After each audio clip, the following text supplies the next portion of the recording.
Estamos en la segunda parte, validez de contenido.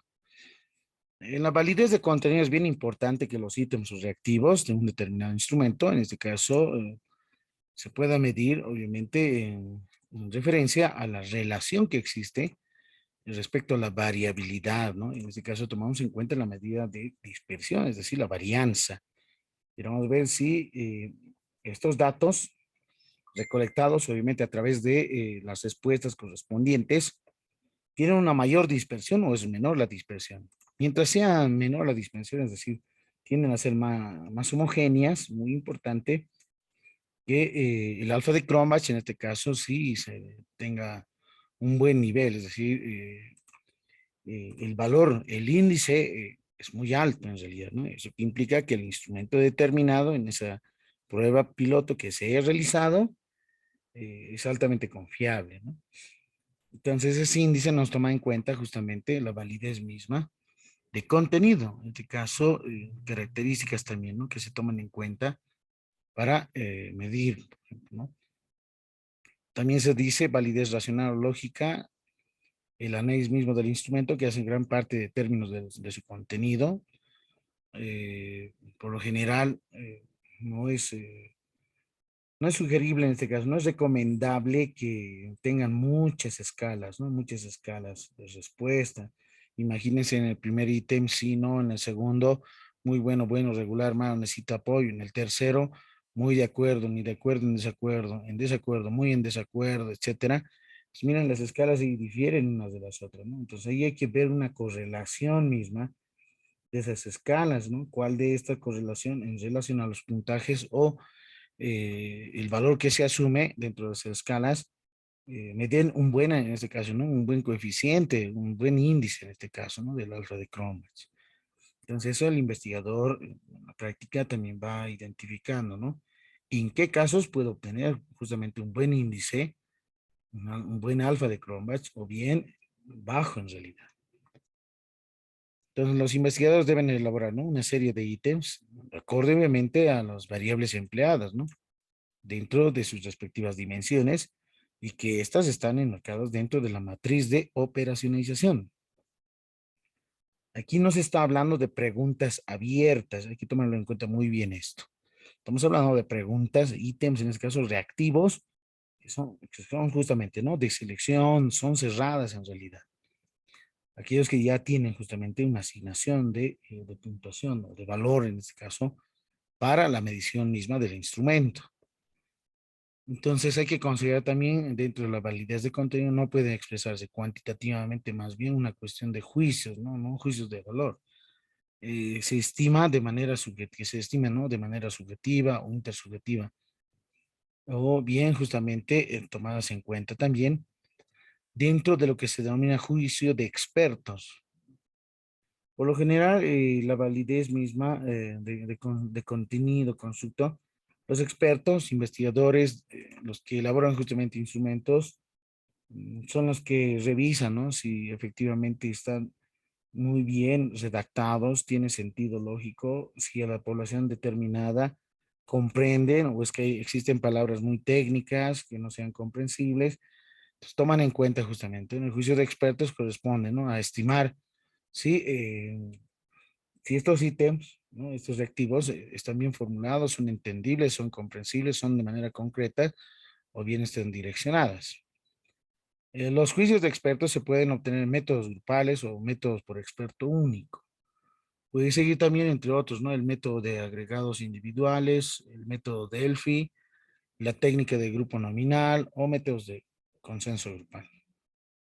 Iniciamos con los métodos agregados. Pueden ser individualmente, ¿no? A cada experto que dé una estimación directa de los ítems del instrumento. Y este es un método económico porque al igual que el método Delphi no exige que se reúnan los expertos en un lugar determinado.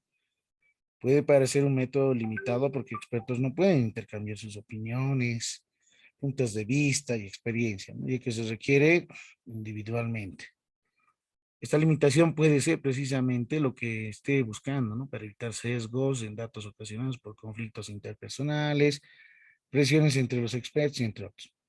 Entonces, ¿qué se hace? Se selecciona al menos 3 expertos o jueces para juzgar de manera independiente la relevancia y congruencia de los reactivos del contenido teórico, es decir, del instrumento. Cada experto debe recibir la información escrita suficiente sobre el propósito de la prueba, en este caso, en relación a los objetivos, la conceptualización del universo del contenido, tablas de especificaciones o la operacionalización misma de las variables. Necesariamente el experto necesita esta, ¿no? La matriz de operacionalización, conceptualización, es decir, definición conceptual misma, ¿no? Tanto de las variables, la definición misma de dónde, con qué se trabaja, con cuál es la población, cuál es la muestra, cuántos son, hasta quiénes se han dirigido, quiénes son los seleccionados, ahí contempla justamente los métodos de muestreo. Cada experto debe recibir un instrumento de validación que contenga, ¿no? Congruencia, ítem de dominio, claridad, tendenciosidad o sesgo, ¿no? Y algunas observaciones. Se recoge para esto, los ítems tienen 100% de coincidencia favorable entre los jueces, pues en este caso son claros o congruentes en su redacción. Los ítems que contengan justamente, ¿no? 100% de coincidencia, tal vez puede ser desfavorable entre jueces que quedan excluidos del instrumento, es decir, algunos ítems que probablemente los observen. Los ítems tengan una coincidencia parcial entre los jueces debe ser revisado, ¿no? Reformulados, ajustados o sustituidos necesariamente. Este es un formato para validar instrumentos, ¿no? Donde tomamos en cuenta justamente la claridad. Supongamos que yo soy el experto, entonces yo tengo esta hoja, veo los ítems, cuántos ítems tiene, si tiene 14, 15 o 20 ítems, la claridad en la redacción, si no existe coherencia, es decir, por ítems voy evaluando correspondientemente, ¿no? Existe coherencia interna, inducción a la respuesta, hay sesgo o no hay sesgo, el lenguaje es adecuado al nivel del informante o no, mide lo que se pretende, ¿no? Y algunas observaciones escritas. Aspectos generales, el instrumento contiene instrucciones claras y precisas para responder el cuestionario, sí o no. Los ítems permiten el logro del objetivo de la investigación. El número de ítems es suficiente para recoger la información. En caso de ser negativa su respuesta, sugiera los ítems a añadir, ¿no? Dentro de las observaciones. Y ahí justamente tomamos en cuenta, ¿no? La validez, si es aplicable o no aplicable, ¿no? Es decir, es el experto el quien lo marca, quien lo define, ¿no? Y ahí tomamos algunos datos, ¿no? Desde fecha, correo, teléfono, firma, validado por nombre completo. El método Delphi. Este método ha sido creado desde 1948 para obtener una opinión de expertos de manera sistemática. En un primer momento, cada experto responde de manera individual y anónima un cuestionario. Después se analizan las respuestas del conjunto de expertos, se remite a cada uno una respuesta mediana obtenida, y así como el intervalo intercuartil de cada cuestión que se le pide, ¿no? Y se reconsidera el juicio anterior teniendo en cuenta estos datos. Obviamente, para obtener una mediana requiero valores, datos numéricos, ¿no? Entonces, este cuestionario debe contemplar justamente escalas con escalas de valores, ¿no? Si es el sí, ¿cuánto vale? Uno, supongamos. Si es no, cero. Si es tal vez dos, etcétera. Entonces, eso el investigador lo define. En cada una de las tres o cuatro vueltas que se haga, se informan a los expertos de cuál es la mediana del grupo y qué se les propone revisar el juicio anterior, ¿no? Entonces, todo juicio individual que quede fuera del intervalo intercuartil y, y obviamente la mediana es justamente coincidente, ¿no? Con el segundo cuartil correspondiente, ¿no? Entonces, tendría que determinar el rango intercuartílico en este caso, ¿no? Con respecto a el tercer cuartil, la diferencia, ¿no? Tercer cuartil menos el primer cuartil correspondiente. Y ahí ya tendría un rango correspondiente si efectivamente se acerca o no, en este caso, el dato correspondiente. Entonces, la mediana de las respuestas obtenidas en esta última vuelta es el valor que se estaba buscando, ¿no? Se emplea la mediana porque se presupone que las puntuaciones posibles de los expertos se distribuyen de forma simétrica. Y con este método, los expertos comparten cierto tipo de modo sus opiniones en el caso, ¿no? Sin que existan discusiones ni confrontaciones directas entre ellos. Otro tipo de modelo corresponde a la técnica de grupo nominal, que consiste, primero es reunir a los expertos, entre 8 o 10 personas, pedirles que se registren individualmente sin intercambiar opiniones, sus propias puntuaciones y consideraciones respecto a las probabilidades de error para cada una de las preguntas o tareas que se les detalla, ¿no? Es decir, a cada experto expone justamente, ¿no? A los demás las puntuaciones principales, consideraciones registradas, en la que justamente en esta mesa redonda. Se deben establecer coincidencias del grupo, luego se realiza un debate con cada uno de ellos, ¿no? Apartados de esta misma. Finalmente, cada experto de manera individual y por escrito puntúa, ¿no? Es decir, califica y argumenta las probabilidades de error, ¿no? De cada ítem, tarea o pregunta considerada, ¿no? En general se procede con el método Delphi, como el método Delphi, solo que en este caso, esta técnica se permite de algún debate, ¿no? Aquí hay debate, ¿no? De expertos para que aclaren y compartan la información y las puntuaciones que hayan considerado. Entonces, hay un intercambio, ¿no? De expertos, ¿no? Y es así que los juicios se emiten de forma individual y la estimación final. Bueno, el éxito de esta técnica depende, por una parte, ¿no? De la habilidad, la experiencia del moderador del grupo, de la buena voluntad de los expertos, por sobre todo también, y tener un marco altamente estructurado. El método de consenso grupal, ¿en qué consiste? Se reúnen a los expertos en un lugar determinado, se indica al grupo que su tarea consiste en lograr una estimación de pertinencia y otros aspectos relacionados con la elaboración de los ítems. Con estas instrucciones se maximiza los intercambios de información y opiniones dentro del grupo de expertos. Si el grupo no logra un consenso, puede intentarse un consenso artificial, recogiendo las estimaciones individuales, sintetizándolas estadísticamente.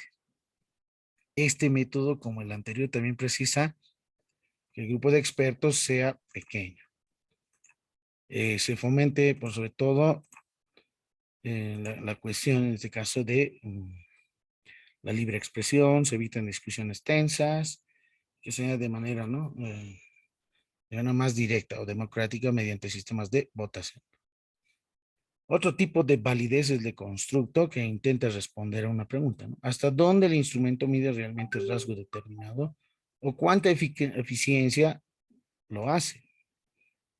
Al respecto, Grunland, en este caso, menciona y señala que la validez interesa cuando se requiere, ¿no?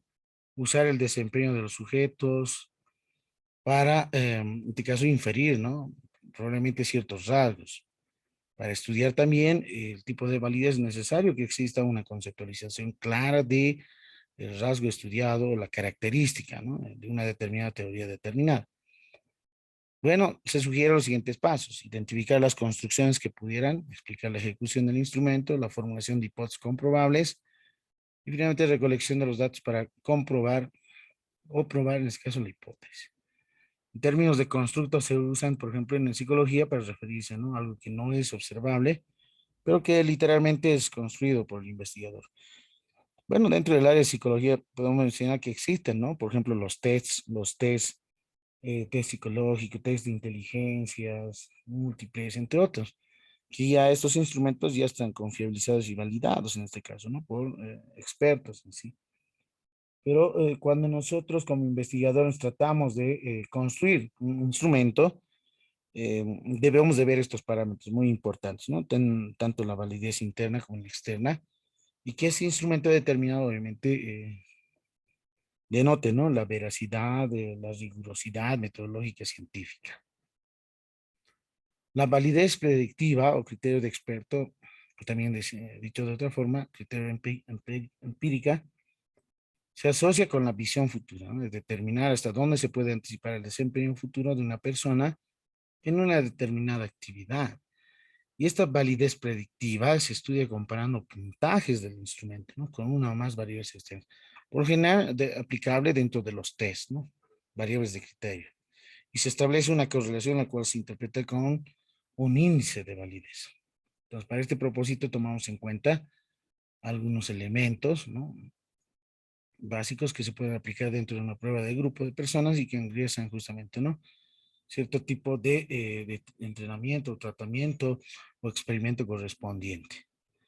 Algunos factores que afectan a la validez, por ejemplo, en la construcción de un instrumento cuantitativo, pueden ser que las instrucciones del instrumento sean imprecisas o muy vagas, la estructura sintáctica de las proposiciones son muy difíciles, tal vez preguntas inadecuadas, preguntas que sugieren la respuesta, puede existir tal vez alguna ambigüedad de los reactivos, cuestionarios demasiado cortos que no incluyen una muestra adecuada de los indicadores a medir, con pocos reactivos, ¿no?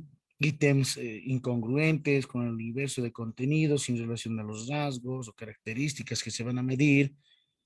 Puede ser probablemente el ordenamiento inadecuado de los ítems, patrón identificable de respuesta y entre otros factores. La administración y calificación del instrumento. Tomamos en cuenta factores que están justamente en tiempo insuficiente para responder o se requiere tal vez alguna ayuda adicional de otros sujetos. En caso de pruebas, por ejemplo, puede ser la subjetividad o copias dentro de los puntajes de las preguntas. Respuesta de los sujetos son muy importantes también. Factores como, por ejemplo, el bloqueo de los sujetos a responder debido a situaciones emocionales o las respuestas sean justamente, ¿no?, asignadas aleatoriamente o al azar. Debe ser entonces aplicado el instrumento para el grupo al cual ha sido diseñado y puede ser inapropiado para otros grupos. Entonces, esta parte también es muy importante tomarla en cuenta, la naturaleza misma, ¿no?, del grupo. Punto número 5, confiabilidad. Bueno, hemos mencionado de una prueba piloto que garantiza, ¿no?, las condiciones, ver justamente tanto validez interna y externa antes de ser implementado. Obviamente la prueba piloto es para ver si nuestro instrumento de investigación cuantitativa es confiable o no es confiable, es válido o no es válido en este caso.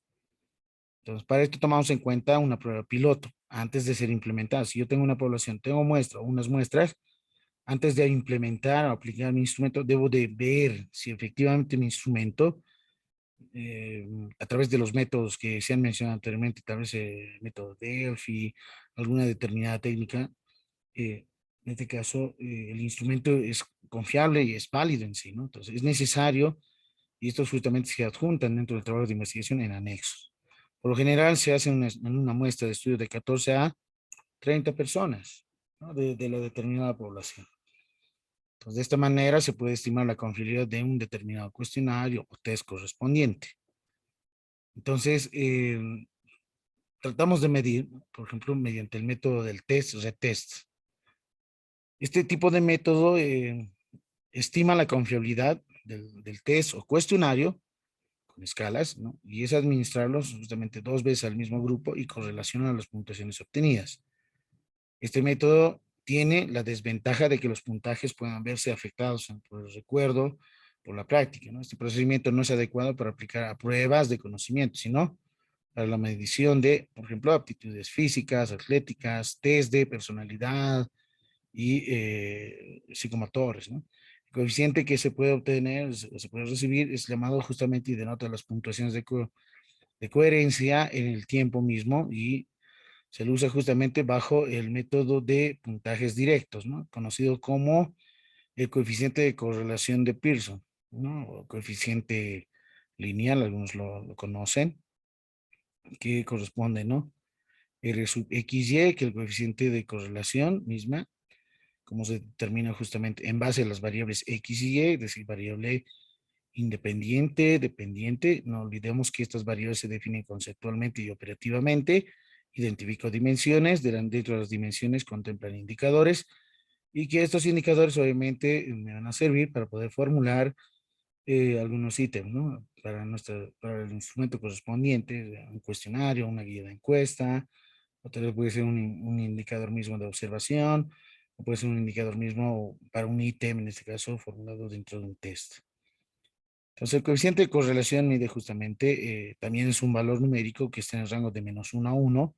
Por lo general, la correlación positiva es mucho mejor que la correlación negativa en el sentido de que existe justamente, ¿no?, una alta, en este caso, una alta o moderada correlación dentro de esas variables determinadas.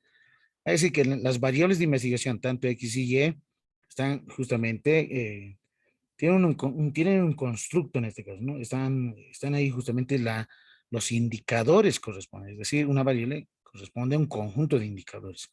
Y estos indicadores son los que se miden y eso es lo que hace justamente la medición de la variable en este caso.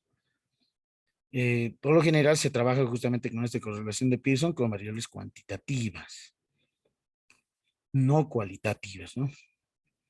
Tenemos otro coeficiente que es conocido, el coeficiente de Spearman, ¿no? Ese, por ejemplo, puede ser trabajar en base a categorías, en el caso ordinales, ¿no? Y obviamente las ordinales tienen una asignación numérica, ¿no?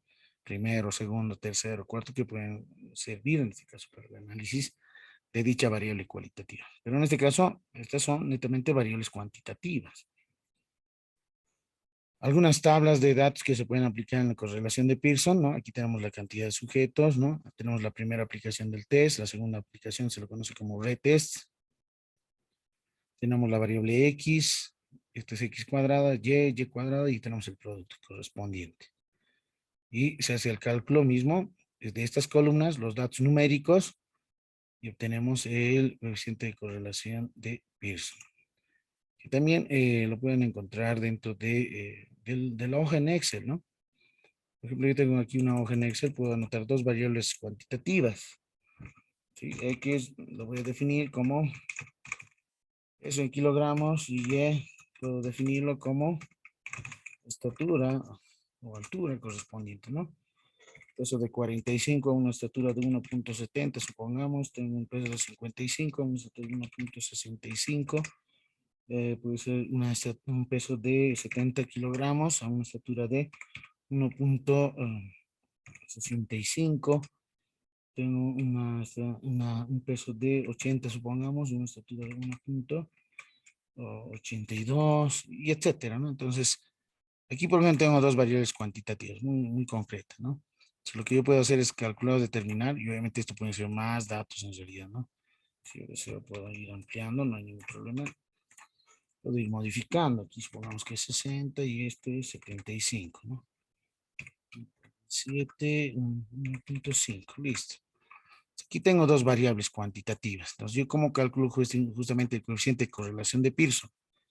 Entonces, aquí tenemos una estructura que puede ser muy engorrosa, muy tediosa para muchos, pero si yo tengo una hoja en Excel, lo puedo determinar de manera más directa y rápida, ¿no? A partir de la selección misma de las variables correspondientes. Ustedes van a funciones, y en funciones está justamente lo que está dentro de estadísticas, y la primera que dice coeficiente, ¿no? El coef de correlación, ¿no? Es el coeficiente, ¿no? Se inclina a aceptar, me genera, obviamente en otra celda, la primera matriz, ¿quiénes son?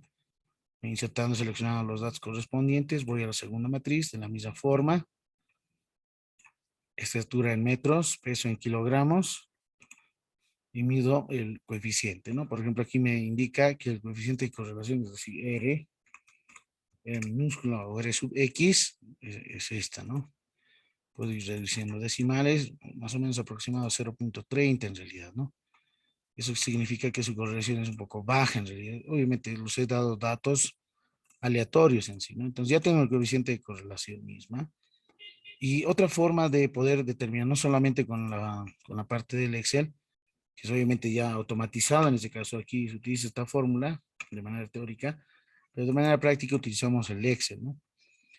Otra forma es buscar en insertar, ustedes van a gráficos de dispersión, pero dentro de los gráficos de dispersión debo de ir seleccionando también, ¿no? La cantidad, en este caso las variables. ¿Sí? Entonces lo voy a borrar, selecciono por ejemplo estas dos columnas, voy a insertar y voy a justamente, ¿no? Gráfico de dispersión, ahí está. Aquí anotamos gráfico de dispersión. Entonces, el gráfico de dispersión, ¿qué nos denota? Hay algunas características importantes. Por ejemplo, que hay algunas, no sé si se ven muy bien, a ver, tal vez esa. Tengo algunos diseños. Dentro de diseños rápidos, el que me interesa es este de aquí, ¿no? Esta.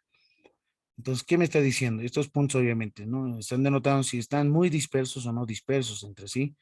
Y el que me interesa es esto. Lo voy a traer un poco más aquí.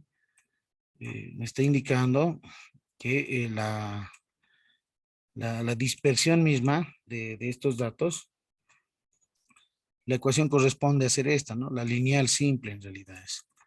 Entonces, esta ecuación lineal simple está indicándome lo siguiente, que cuando voy justamente, miren, tengo una línea, y esta es la línea, y lo puedo cambiar tal vez de otro color, tal vez puede ser de color rojo. ¿sí? Entonces, ¿qué es lo que está indicando, no? Que la tendencia tiene a ser positiva, pero no es muy alta en realidad, ¿no? No es muy alta. Entonces, indica justamente que la variable, esto lo pueden borrar, no hay problema, que la variable, ¿no? Que la variable dependiente, estatura, ¿no? No tienen mayor dependencia, digamos, ¿no? En relación a los datos que varían en la variable X, ¿no? Que es la variable independiente. Su coeficiente de determinación R cuadrado es 0.0716, como se puede observar. Entonces, si este es R cuadrado,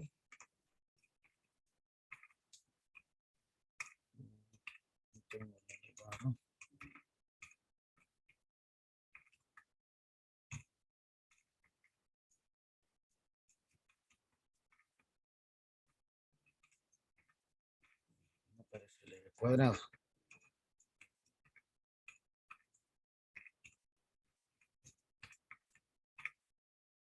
Ya, estamos mencionando esto. El R cuadrado es 0.0716. Si este es R cuadrado, yo lo determino y voy sacando la raíz cuadrada, ¿no? De este dato. Este es el R cuadrado. Se lo conoce como coeficiente de determinación.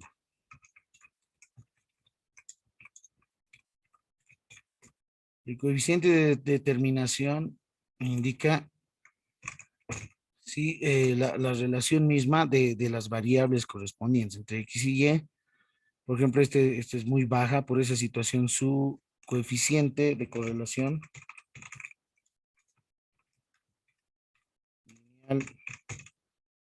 si hablamos del Pearson, va a ser el siguiente, ¿no? Ustedes sacan la raíz cuadrada de este dato y obtenemos, ¿no? El coeficiente es este mismo, si se han dado cuenta, solamente que aquí he reducido los decimales, ¿no? Ahí está. Si yo voy reduciendo a tres decimales o simplemente un decimal, es 0.03 en realidad, ¿no? Es la misma, ¿sí? ¿Cómo yo me doy de cuenta que este tiene un valor positivo o negativo? Veo la representación gráfica y obviamente tiene una tendencia positiva. Si esta línea tiende hacia abajo, pues obviamente el coeficiente va a ser de valor negativo, ¿no?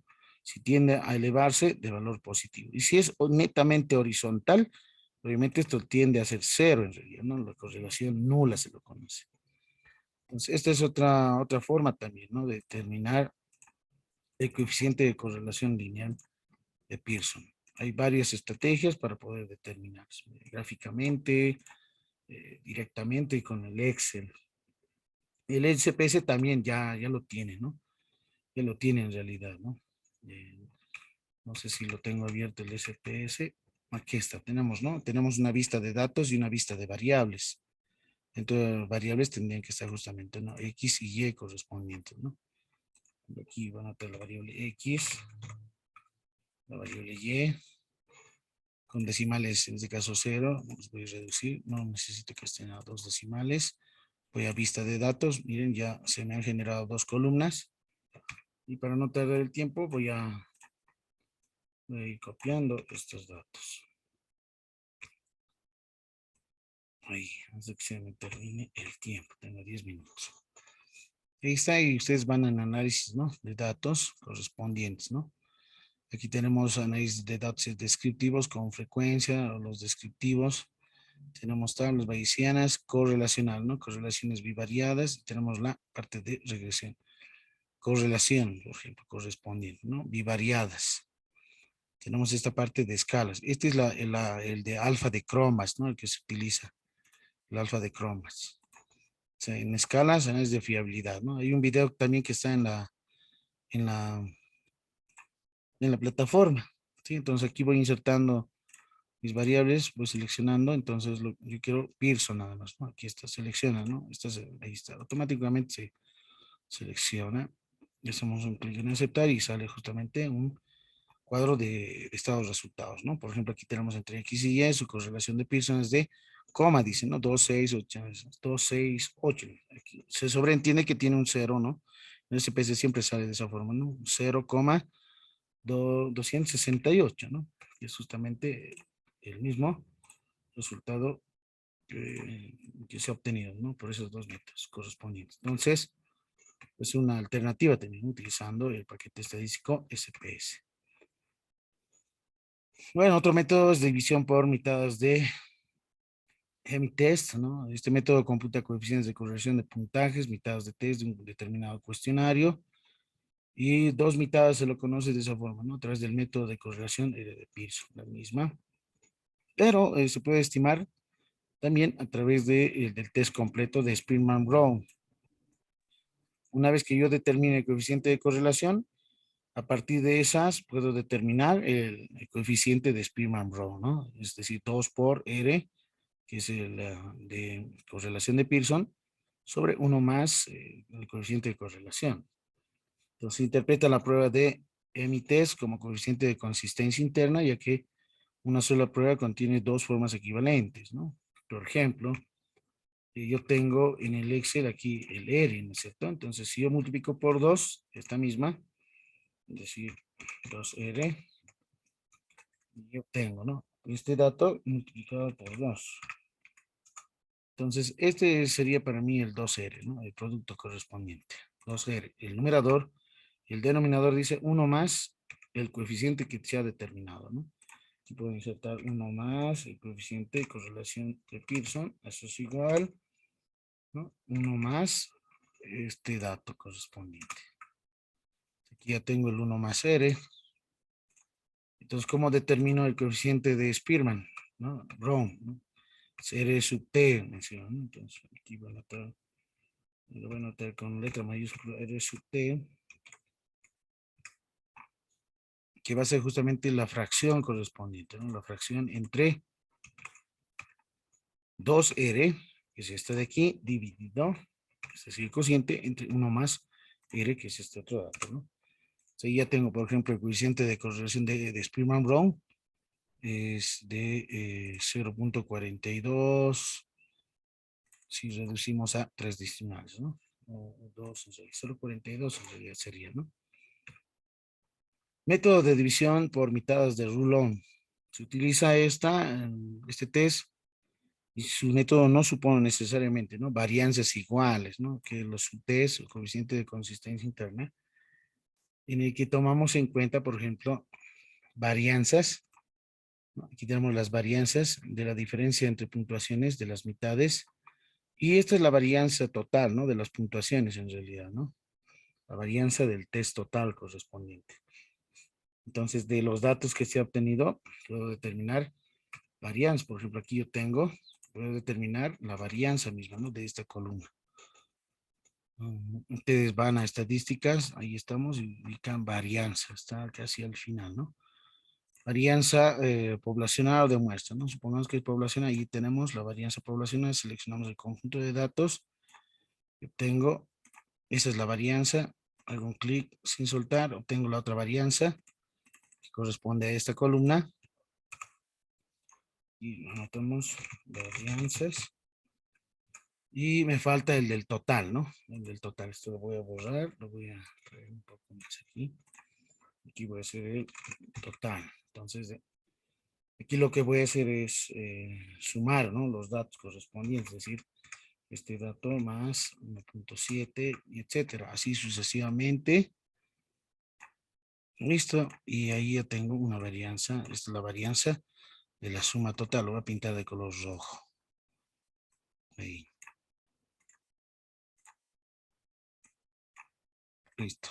Entonces, ya tengo las varianzas. Me falta sumar estas dos varianzas que los voy a pintar de otro color anaranjado.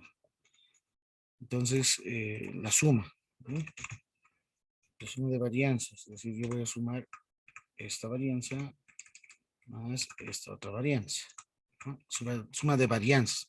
Estamos hablando de esta, ¿no? El S cuadrado sub D, ¿no? De las diferencias de puntuaciones. La diferencia. Es decir, si yo tengo puntuaciones, esto tendría que realizar la diferencia, ¿no? Voy a insertar aquí la diferencia, ¿no? La diferencia de puntuación, es decir, significa restar, ¿no? 45 menos 1.7, esa es la de diferencia de puntuaciones. Ahí está. Con el clic izquierdo sin soltar, ya tengo la diferencia de puntuaciones, ahí está. Esta es la diferencia, ¿no? Es la varianza de la diferencia de puntuaciones de las mitades correspondientes. Este de aquí me sirve. Y la varianza de puntuaciones del test total, ¿no? Este es el total correspondiente. Y su diferencia es esta, ¿no? Entonces, este de aquí con esta, ¿no? Estas no las tomamos en cuenta. Esta sí es la que me interesa, es la diferencia de las puntuaciones. Voy a hacer la fracción diferencia, aquí lo voy a colocar como división, así le pondremos. División entre la diferencia de varianzas, este de aquí, sobre la diferencia total. Ahí está. 0,99.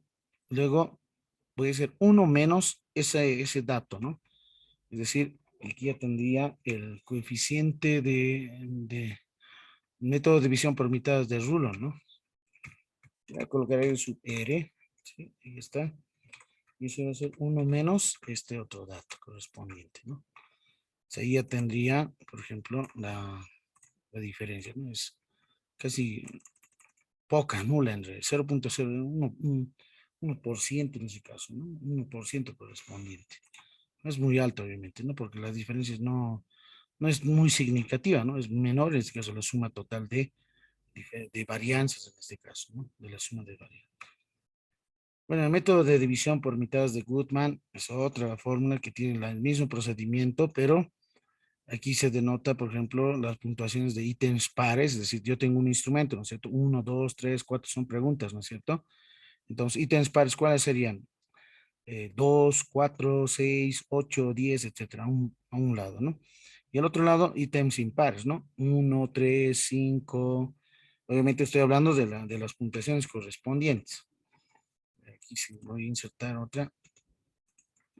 Entonces yo tengo preguntas, ¿no? Preguntas impares. Pregunta 1, pregunta número 3, pregunta número 5.